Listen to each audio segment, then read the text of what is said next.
Greetings everyone, this is National Master Jonathan Hilton, and I'm here today with another forward chess moment. As some of you might know, IM Mark Dvoretsky has released his new book, Maneuvering the Art of Peace Play. As a kid, I was always a big fan of Mark Dvoretsky's books, particularly his Endgame manual, but I also read some of his other training manuals as well, so I thought I would check this one out. So, what I'm going to do is show you some of the most interesting positions that I saw in his chapter on the openings. And I'm going to jump to a position that I have bookmarked. I'm going to hit Show in Quiz Mode.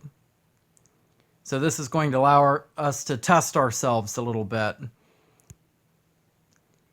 The chapter that Dvoretsky has on the opening is not so much about the first few moves of the game, but rather the idea is to allow readers to better understand how to transition from the opening to the middle game. So the position that I've just put on the board is one of Dvoretsky's quiz positions. And what you're supposed to do as the reader is to look at this position from Black's point of view. I'll go ahead and rotate the board. It's Black to move, and it's your job to figure out how Black can best position his pieces, transitioning from the opening to the middle game. So if you want, go ahead and pause your video now and see if you can figure out how Black can best organize his pieces. Okay, ready? I'm going to go to Show Hide the Solution. And Black's best move is Knight to e7. Dvoretsky is giving this move as equals or equals over plus. And basically what this means is that Black has a teeny tiny advantage here. The move Knight to e7 is a backward knight retreat. And what it's going to do is allow Black to develop his bishop to f5. Black could have developed his bishop to g4, but as Dvoretsky shows, Black will actually obtain a slightly better position by occupying the f5 square so that he can get a good command of the b1 to h7 diagonal. The game, which is Byrne versus Golko, continued with bishop g5, and Black manages to get an edge after bishop takes g5, knight takes, bishop f5, queen d2, and then here, amazingly, Black simply goes back with knight to g6. So the point is, Black's bishop on f5 and his knight on g6 are going to actually end up putting some pressure on White's king. Black's bishop is coming into e4, and his knight is coming into f4 or h4. The game continued pretty normally, rook fe1, and then Black got the upper hand after h6, knight f3, bishop to e4, and White made a slight mistake with knight to e5, allowing knight takes, pawn takes, queen b6, bishop a2, rook on f to e8, and Black had pressure against Black's e5 pawn. So this position, I think, is tricky for a number of reasons. I think it's tempting to simply play bishop g4 here as Black, but knight to e7 is more subtle, and it's a nice way for Black to actually play for an advantage. So I'll go to the next position. And I think this one's really interesting as well. Again, it's Black to move, and your task is to figure out how Black can best position his pieces, transitioning from the opening to the middle game. This is a Benoni structure. Black has plans of putting his bishop on d4, for instance. He also has ideas of playing the b7 to b5 pawn break. The question is simply, how can Black most accurately position his pieces? So go ahead and pause your video, take a minute, and see what you come up with. Okay, ready? I'm going to show the solution. And it turns out black's best move here is actually knight to e8. Dvoretsky gives a couple of other lines to show why knight e8 is the best move. For instance, if black had played rook on f to c8, white would play bishop to e2, and then after c4, so black is attempting to put his knight on c5 in order to put pressure on the e4 pawn. White has the fairly simple rook to a4, attacking the c4 pawn. Black plays knight e5 to defend it, and then white can play rook to b4. So white's rook on b4 is very powerful. It attacks the c4 pawn, and it also puts pressure on black's b7 pawn. Meanwhile, black isn't going to be able to play b7 to b5 anytime soon because of the kind of pressure white has.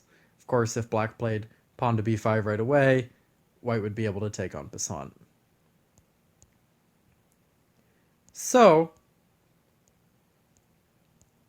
instead of rook f to c8, we return to the position. In the game, black actually played rook on f to e8. White still continued with rook to a4. Black flailed around a little bit. He wasn't able to come up with something good to do, so he played h5. And white simply continued rook to b1. Black played knight h7. Queen d2 to take control of the dark squares. And so on. Dvoretsky also points out, instead of the natural rook to b1, bishop to e2 is also strong. For instance, knight to h7, white plays bishop to e3, knight g5, white consolidates the center with f3, and so on. Black really doesn't have a good plan here. Bishop d4 would be a try, but white actually can just sacrifice the exchange and have tremendous pressure on the dark squares.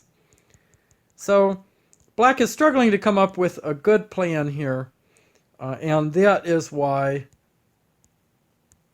the move knight to e8, hoping to relocate the knight to c7, is so powerful. In the game, white simply continued development with rook on f to e1, and now black was able to play knight to c7. White played bishop e2. Black could have played b5 right away here, but instead he played more aggressively with bishop to d4. I played bishop to f1, just sort of a quiet maneuvering move. And then black was able to play b5 successfully, because after a takes, rook takes, bishop e3, black had rook on f to b8. So black has tremendous pressure here against the b2 pawn, and black went on to win that game. So going back to the original position, just to look at it again one more time, I think one of the real keys to the move knight e8 is that black is able to bring his bishop to d4, and this really takes the sting out of any idea of rook a4 by black.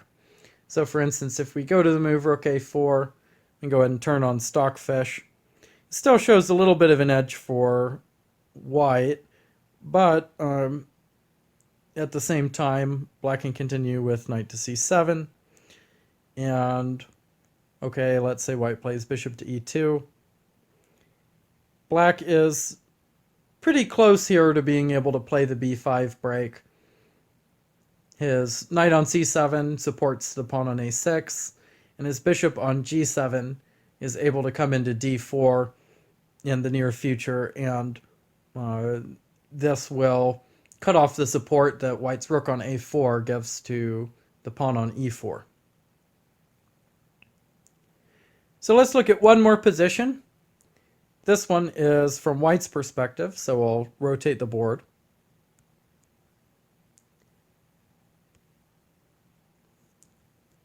If you look at this position for white, again, your task is to come up with the best possible way for white to organize his pieces. So if you want to go ahead and pause the video, I'll give you a moment to do that. Okay, ready? So if you hadn't caught on to the theme by now, backwards knight moves are the order of the day. And the best move for white is knight to b1. Another very artful knight maneuver. Dvoretsky points out that if white played pawn to e4 right away, then black would be able to play pawn takes, knight takes, continue to exchange pieces, and then play knight d6. Black really doesn't have any problems in this position because he has pressure against white's pawn on d4, and because he was able to trade pieces, his space advantage is not so troubling. Or white's space advantage is not very troubling to black. However, the move knight to b1 allows white to bring his bishop to a3, where it will control the a3 to f8 diagonal, which really puts a cramp in black's position. Black isn't going to be able to maneuver his pieces very effectively. In order to make a little extra space, black played knight h7 here, but this allowed white to continue with this plan. White played bishop to a3, and after queen c7, white swung the knight around again with knight to d2, and after knight b6, white played knight to f3. So white was able to put pressure on the e5 square, preventing black from ever breaking in the center, but at the same time, white is ready to expand on the queen side. So black played knight to d7, white played bishop to b4. This is a part of another very artful maneuver by white. The idea is now to push the pawns on the queen side, as you'll see. Black played knight on h to f6. White danced back with bishop to c3. White's keeping the e5 square completely under wrap. Black plays knight to h7 again for lack of anything better to do. Bishop to e1. Black plays rook to c8. Again, black doesn't have any real plan here.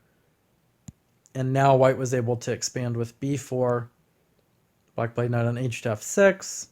White played queen to b3. Black played queen to b8. And now white finally achieved the position of his dreams on the queen side after a4. So at this point, white has a clear advantage. So I hope these knight maneuvers give you some inspiration to play well in your games. And I hope that they allow you to really think about how to best position your pieces as you move from the opening to the middle game.